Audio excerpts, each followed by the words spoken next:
Au nom du Père et du Fils et du Saint-Esprit.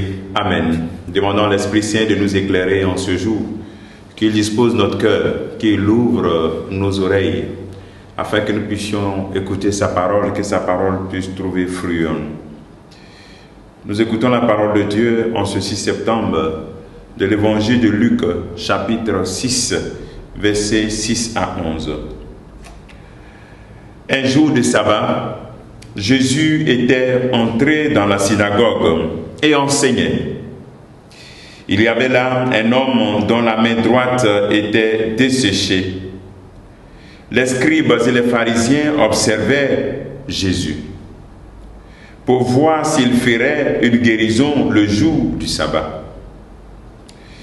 Il aurait ainsi un motif pour l'accuser.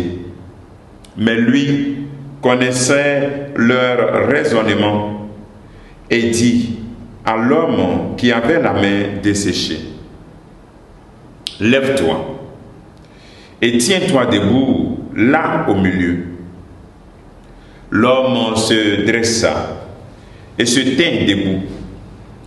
Jésus leur dit: « Je vous le demande, est-il permis le jour du sabbat de faire le bien ou de faire le mal, de sauver une vie ou de la perdre ?»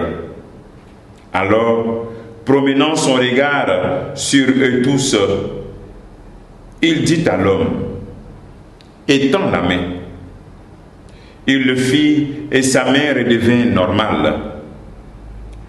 Quant à eux, ils furent remplis de fureur et ils discutaient entre eux sur ce qu'ils feraient de Jésus. Acclamons la parole de Dieu. Louange à toi, Seigneur Jésus. Ils discutaient entre eux de ce qu'ils feraient de Jésus. Il est bon de découvrir dans cette parole que nous venons d'écouter le Christ qui met l'homme, la restauration de l'homme, au-dessus du sabbat, au-dessus des lois, des pratiques, on pourrait dire religieuses. Cette personne qui avait la main desséchée, cette main droite, c'est l'image de l'œuvre humaine dépourvue de la valeur escomptée, la valeur que Dieu accorde. L'œuvre humaine qui empêche, qui ne peut pas éclore. L'œuvre humaine dont on empêche l'expansion. Alors, pour que ton œuvre trouve en Dieu une expansion, il faut que tu mettes l'homme au centre. Il est bon d'abord qu'on se demande, dans nos entreprises, dans nos relations familiales, est-ce que c'est l'homme qui est au centre? Le jour du sabbat est un jour où le peuple de Dieu célèbre Dieu. Mais en célébrant Dieu, il y a tellement d'interdits que l'homme n'est plus au centre. Or, Dieu vient pour libérer tout l'homme.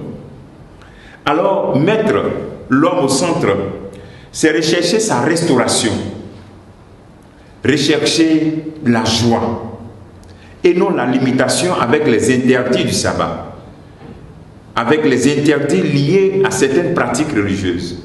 L'homme doit être au centre du fait religieux. Et donc, c'est ce que le Seigneur veut nous dire en ce jour. Mets toujours le bien au centre de notre vie. Mets toujours les besoins de l'homme au-dessus de tout. C'est-à-dire l'amour de l'autre. Restaurer l'autre dans sa dignité. Le respect de l'autre. Cela doit être au centre de nos pratiques religieuses. Je ne peux pas abandonner un malade seul à la maison pendant longtemps et aller dire que je vais prier. Pendant que Dieu se fait présent dans ce malade qui a besoin de ma présence. Je ne peux pas refuser un malade chez moi à la maison et puis être tout le temps dans les veillées de prière. Voici des exemples pour montrer comment on doit mettre au centre l'homme. Et seul Jésus restaure l'œuvre humaine. Voici le deuxième appel que le Seigneur nous fait. Cette main desséchée, l'œuvre humaine desséchée, peut être restaurée par Jésus seul. Lorsque ton entreprise a des difficultés, Lorsque tes initiatives n'aboutissent pas, seul Jésus-Christ peut restaurer cela. Jésus nous accorde une nouveauté, un bouleversement. Les gens se demandent, mais qu'est-ce qu'on doit faire de lui, malgré qu'il vient de faire du bien. Jésus nous apporte de bien aussi dans notre vie. Troisième enseignement. Mais souvent nous demandons, mais qu'est-ce qu'on va faire de lui?